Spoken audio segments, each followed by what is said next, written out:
كلب حرامي بيسرق كل حاجة مني ويجري، بيسرق الأكل، بيسرق الأكل من على الترابيزات، بيسرق الأكل من الزبالة، بيسرق لعب العيال، بيسرق الشباشب، بيسرق الجزم، وبيطلع يجري بيسرق كل ما خف وزنه وغلي تمنه وحلي طعمه.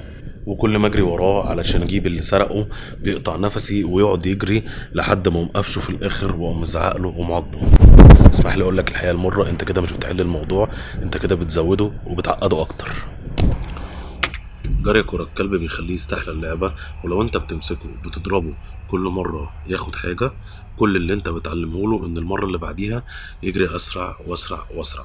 طب ايه الحل؟ اولا خلينا متفقين ان طبيعي جدا ان الجرو يبقى عايز يستكشف، وان اي حاجة جديدة بيستكشفها، جزمة، شبشب، فوطة، لعبة العيال، اي حاجة من الحاجات دي هي بالنسبة له كنز، وبيبقى عايز ياخدها خاصة لو هي حاجة ينفع تتعضعض. ده غير طبعا مغارة علي بابا اللي في المطبخ عندك اللي هي صندوق الزبالة، او مغارة علي بابا التانية اللي هي السفرة، او اي مكان عليه اكل عامة.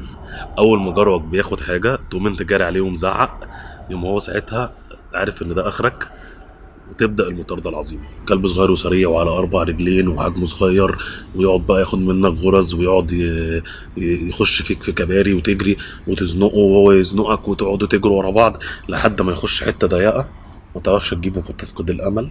تمام. او لحد ما انت تمسكه وتاخد منه الحاجه، بس ساعتها هو مش بيفقد الامل، لان هو في الاول او في الاخر اخد اللي هو عايزه، واللي هي لعبه المطارده والتسليه اللي هو كان فيها، وهيكرر تاني. طبعا هتقول لي طب ايه الحل يا عم انت؟ تمام. هقول لك ان الحل سهل، ولكن قبل ما نبدا ان انا اقول لك الحل هطلب منك شويه حاجات: انك تتحلى بالصبر، وانك تتحلى بالتركيز، وانك تبذل شويه مجهود. وصدقني المجهود ده اقل بكتير جدا من المجهود اللي انت بتبذله وانت قاعد بتجري ورا الكلب. الثلاث حاجات اللي هتعلمها للكلب هي انه يعض، وانه يجي لما تقول له تعالى، وانه يسيب الحاجه لما تقول له سيبها. Come. Good girl. That is inside. Sit. Good girl. Sit. That is sit. Good girl. Good girl. تمام. الامر الاولاني ان هو يقعد.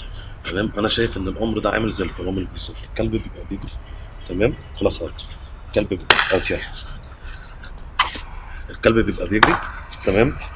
يحصل ايه؟ تقوم انت قايل له ست، يقوم قاعد.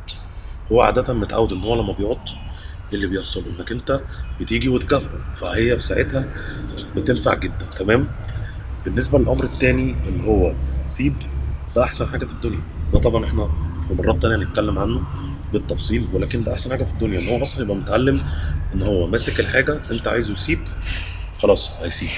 تمام. فهو لو سرق حاجة هو اوريدي هيسيب، واوريدي هيسيب بناء على ان هو مدرب انه كل اللي هيحصل انه لما هيسيب هيتكافئ او هتبقى انت مبسوط منه او. الاوردر التالت اللي هو قم او تعالى. تمام. الاوردر ده ليه ميزه رهيبه جدا. دلوقتي الكلب بيجري منك وانت معلمه ان هو يجي. تمام. ولو عارف ان هو لما بيجي بيتكافئ، ايه اللي هيحصل؟ كل القصه انك هتقول للكلب تعالى، فبدل ما يجري بالحاجه اللي سارقها هو بالعكس هو عارف ان هو هيجي لك وهيتكافئ كمان. كده انا قلت لك 3 خدع هتقدر تستخدمهم علشان تخلي كلبك يبطل انه يسرق الحاجه. استثمر فيهم مجهودك، ما تضيعش مجهودك في مطاردات ملهاش لازمه، في حرق الدم، في اذى الكلب نفسي او بدني. وفي النهايه في قاعده عامه عايزك تبقى عارفها في الموضوع، ودي اهم حاجه في الموضوع كله: ان الجار او الكلب اول ما بيخش البيت، اول ما بتجيبه، مش المفروض ان هو يتساب من غير مراقبه.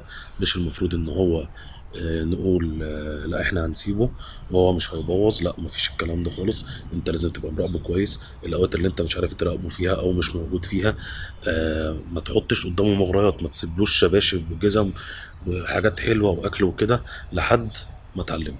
واقول لكم السلام عليكم، ونتقابل مره جايه نشرح فيها الاوامر اللي احنا قلناها اكتر، ونشرح فيها حاجات اكتر في سلوك الكلاب. يلا، السلام عليكم.